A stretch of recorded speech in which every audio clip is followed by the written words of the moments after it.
Okay. Another problem. Many people, and especially sisters,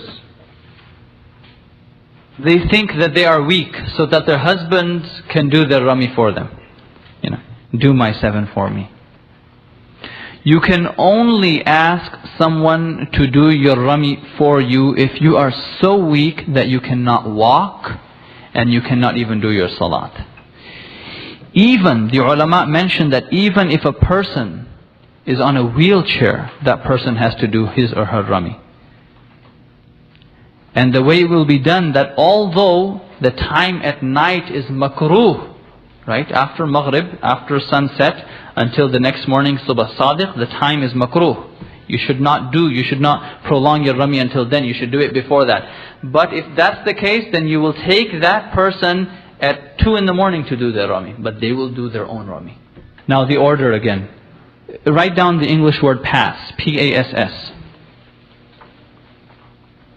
P stands for pelting, the A-S after that stands for animal sacrifice, and the last S stands for shave. See how good it fits in? Shave. We had a brother. We actually had 2 or 3 brothers with us. They decided they didn't want to shave their heads. You know, they just wanted to do the regular halaqa. So they did their halaqa and they came back. And they looked around and they're like, God, everyone is shaving. We really feel like, you know, weird. We're out of the crowd. People are going to look at us. So they all went back and had their heads shaved also, alhamdulillah. The animal sacrifice that you do in Hajj is what is known as the dam of the Hajj. The qurbani that you do every year for your regular wealth that you have to do that.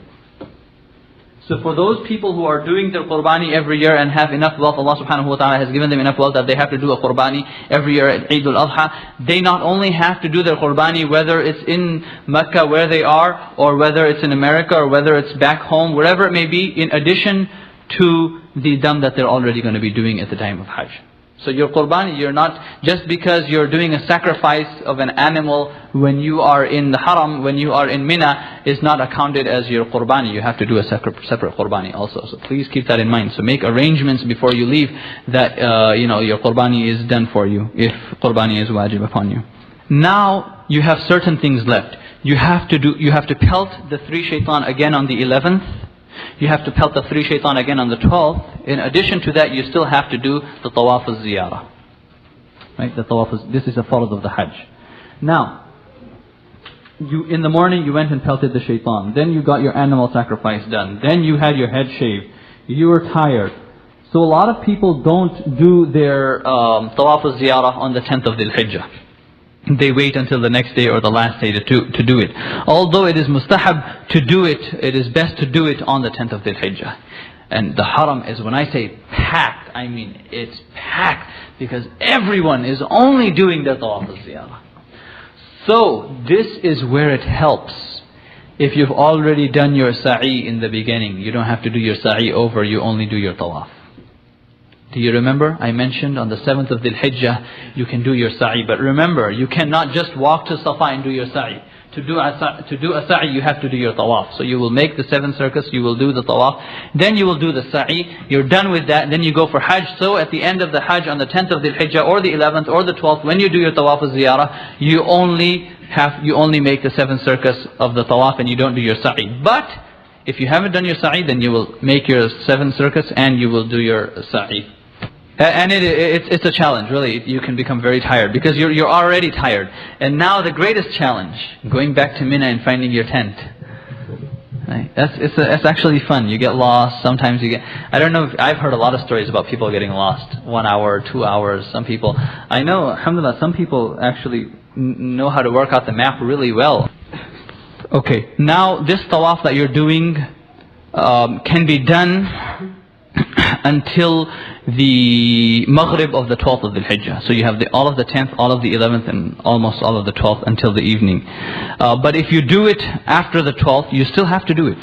You still have to do your Tawaaf al-Ziyarah. It's a fard. If you leave Makkah al-Mukarramah without doing your Tawaaf al-Ziyarah, your Hajj is not completed. Your Hajj is invalid. Your Hajj is in a limbo. So although if someone was not able to do his or her Tawaaf al-Ziyarah, it will become makruh tahrimi and a dam will become wajib. So please make sure you do it on the 10th. And if you're not able to do it on the 10th, then on the 11th. But you shouldn't wait till the 12th, because then you're really pushing it. You might not get time. Something might happen. Khair, inshallah. Okay, now a few side notes. You will be saying labbaik all the way through until you pelt the first shaitan. On the 10th of Dhul Hijjah, when you pelt the shaitan, you will immediately cease, you will immediately stop saying labbaik. Okay, if you've already done your sa'i, remember we were talking about the sa'i, then subhanallah. But if you haven't, now obviously on the last, when you're doing your Tawaaf al-Ziyarah, remember, you will be doing it in your regular clothes. You will not have the ihram on. Right? You will not have the ihram on. Now because you don't have the ihram on, there will be no iztiba, but there will still be ramal.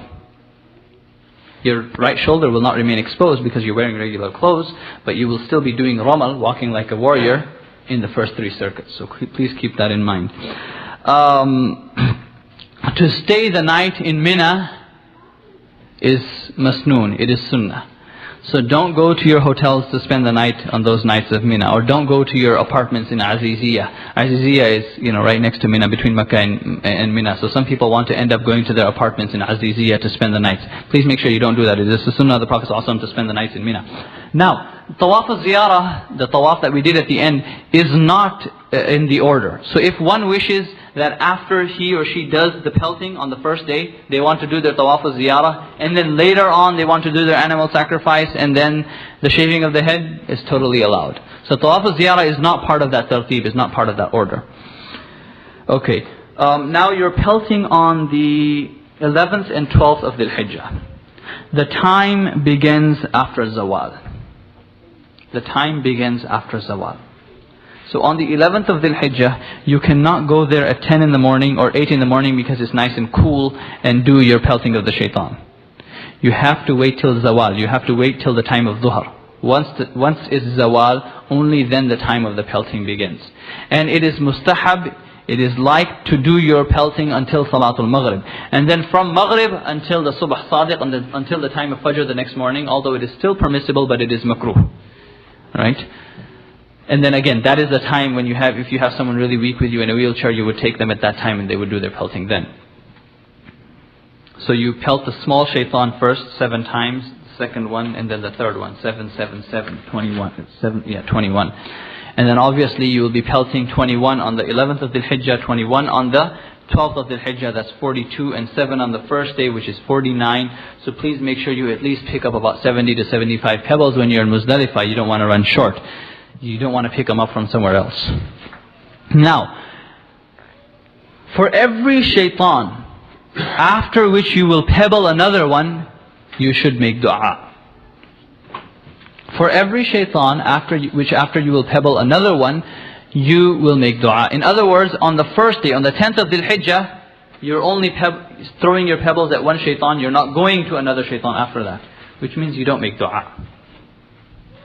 But on the 11th and 12th of Dhul Hijjah, when you throw your pebbles at the first shaitan, there's another shaitan that you will pebble after that. So you will come to one side and make dua. Then you will go and pebble the second shaitan. You're still going to pebble another shaitan after that, so you come to a side and make dua.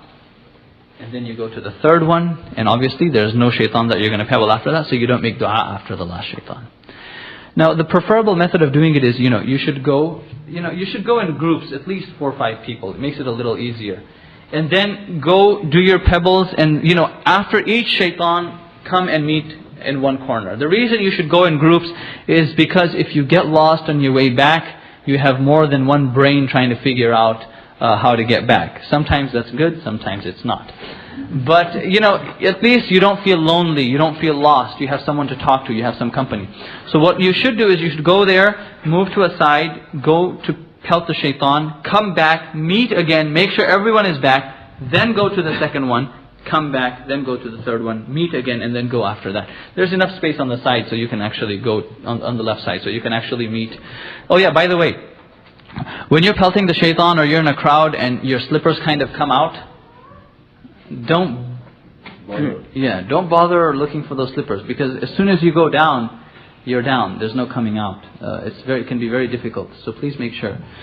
Okay, just 2 or 3 more things, and then we're done with the Hajj, but not Medina Munawwara yet. On the 12th of Dhul Hijjah, if you don't leave before Salatul Maghrib, you have to wait until the 13th of Dhul Hijjah and pebble all 3 shaitan on the 13th of Dhul Hijjah also. So you pebble 1 on the 10th, and then 3 on the 11th, 3 on the 12th, and then you have to leave before Maghrib. If you don't leave before Maghrib, then you have to wait until the 13th and pebble 3 on the 13th also.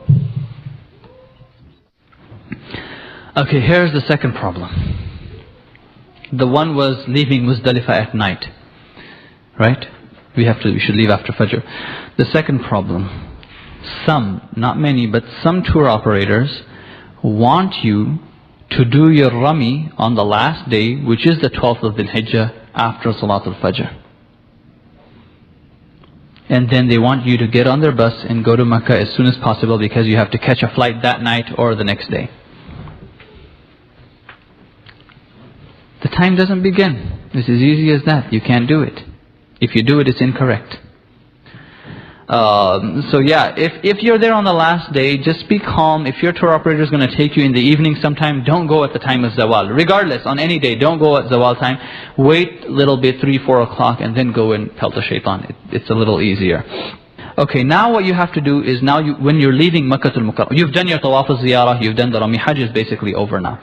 Now when you're leaving Makkah al-Mukarramah, and this is the case whenever you go to Makkah, you have to do a Tawaaf al-Wida', right, the last Tawaf. As soon as you do Tawaaf al-Ziyarah, the Tawaf of Hajj, it is now permissible for you to do your Tawaaf al-Wida'. Many people think, it's a misconception, that the Tawaaf al-Wida' has to be the last thing that they do. So they wait till the last minute, and sometimes things come up at the last minute and it becomes difficult. Tawaf al-Wida' does not have to be the last thing that you do. Tawaf al-Wida' you can actually do even a few days before you're actually leaving, with the intention of Tawaf al-Wida'. You will be in your regular clothes, you will not put on an ihram, but you will go there, you will say Bismillah, Allahu Akbar, and then you will make istilam, and then you will make the 7 circuits, you will make the tawaf. Tawaf al-Wida' does not have to be the last thing that you do. It can be done 2-3 days before you're actually leaving. And once you have done your Tawaf al-Wida' and you have more time, you can still do more tawaf. Tawaf al-Wida' is not like some people say that, some people believe or think that because you've already done the Tawaf al-Wida' you cannot do anything else after that, or you cannot make any tawaf after that, which is incorrect. Even after you've done Tawaf al-Wida' you can go ahead and make more tawaf after that. Mm-hmm.